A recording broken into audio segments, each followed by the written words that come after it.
And welcome back, everyone, to Zanpakuto Creation Series. Today's Zanpakuto Creation Series request comes to us from Gamer Forever, who asked the question, what is the Zanpakuto of Rimuru Tempest from How I Got Reincarnated as a Slime? A series I've done this character a couple times, like in Who Would Wins, and they're an exceptionally powerful character for those series. But as a Zanpakuto, this is kind of, I thought of a fun one, because this is one of those characters that is so overpowered, most Zanpakuto would just not really work. And it's like he wouldn't need it, is what I'm saying. But obviously, when we look at a character, we do have to at least look at them from the stance of Shinigami if they were placed into the world and strip them of their general powers. What does a Zanpakuto look like? Well, it is a elemental, possibly Keto type. In fact, I'd actually say elemental Keto. Sealed katana. Its release would be Seep. And its Zanpakuto name is just Slime. Or Surimu. Its Bankai is Divine Slime. Or Shinsena Shirabu. And his spirit is him when he was a slime. it's his inner slime. Now, why did I go this route? Well, because the whole idea is being reincarnated as a slime, you got turned and reincarnated into something else when you died. So what if, when regaining a humanoid form, that just stuck with him? The whole being a slime thing stuck.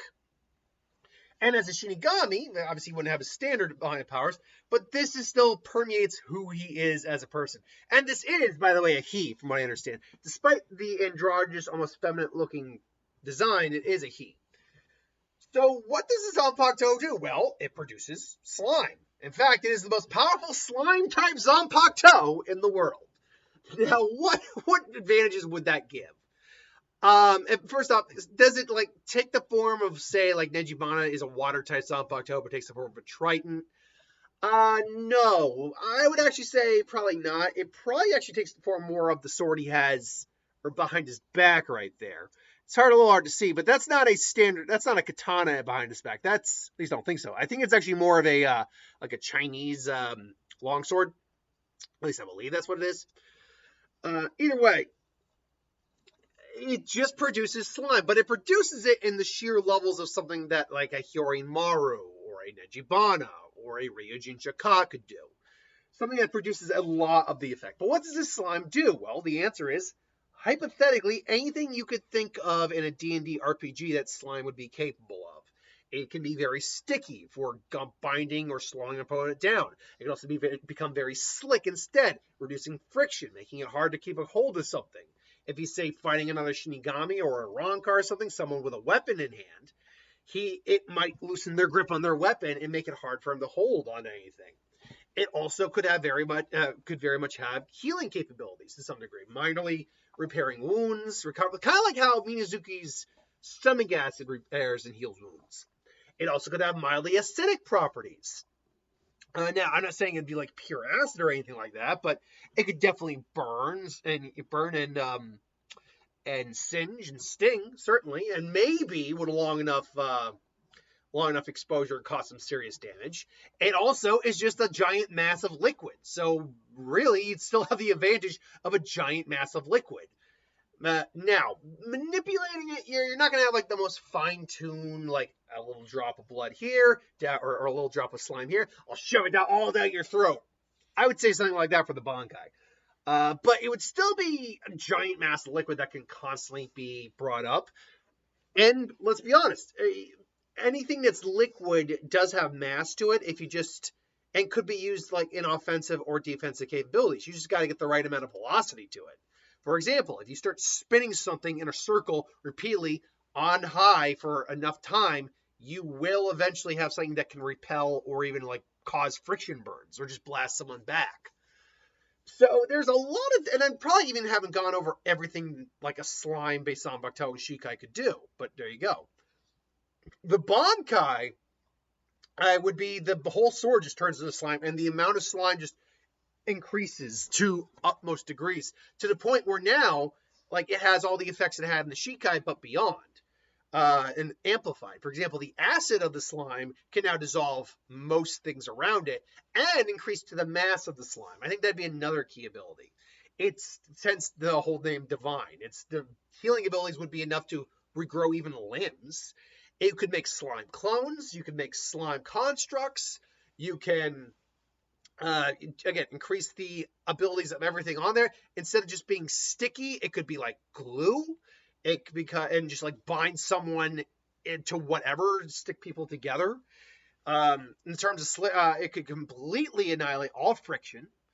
And then there's the fine-tune aspects. This I would see something in the vein of Senbon Zakura Kageyoshi, where Byakuya can fine-tune manipulate it with his hands. In this case, Rimuru could fine-tune manipulate it with his hands, shove it down the gullet of an opponent, and just blast them.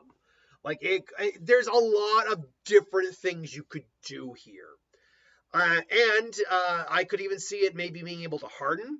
Like he can, or just rob the moisture out of the slime if he had to, and just harden it into something a lot more durable. Slime can freeze. Now that being said, he can't control like elements like fire or ice or anything like that. So being able to harden slime, that would be like something using but he has a Ryatsu, so maybe he can permeate the slime with Ryatsu, harden it like a shield, but still have like the elasticity of the slime, and therefore it takes a lot of damage, or it can take a big hit. Either way, it's just a matter of the sheer imagination of it all. Now, weaknesses to the Zanpakuto. Slime should still be conductive, so electrical attacks would still be a problem. Heat would also be a major problem. Like, it could probably douse minor fire types or minor fire attacks, but again, intense heat, like, say, Engetsu or Ryujin Chika, not so much. That would still evaporate this thing. It also still doesn't really have a lot of true attack potency. You need to be creative with the attack potency. This is not something where you can just attack with slime and it's going to just annihilate someone. No, it's just it's going to cover them with slime. Now, the Bankai does have more offensive capabilities, but that's amplifying what's already there in a minor effect in the Shikai. Beyond that, I can't think of any real inherent weaknesses to it. It'd be great against individuals who are just melee fighters, because slime is one of those things where even water, in theory, and follow me on this. If you've got a sword, like I'm going to use Kenpachi, this is the guy who cuts, and someone's firing a giant mass of water, with enough momentum, striking force, and speed, and you can slice something so hard that you create basically like an air pocket, and basically slice water too. So it is, at least in anime terms, possible to do that. But slime basically does not have the same type of well, I guess we'll call it physicality. It doesn't have the same kind of physicality. It doesn't have the same structural makeup as something like a liquid does. It can reduce friction intensely. So slicing into it wouldn't have the same effect. So melee fighters would be at a big disadvantage against this Zanpakuto as well. Either way, that's my thoughts. Let me know in the comments below what you think. Thanks for watching. Hope you enjoyed. Like, comment, share, subscribe, and I'll see you next time.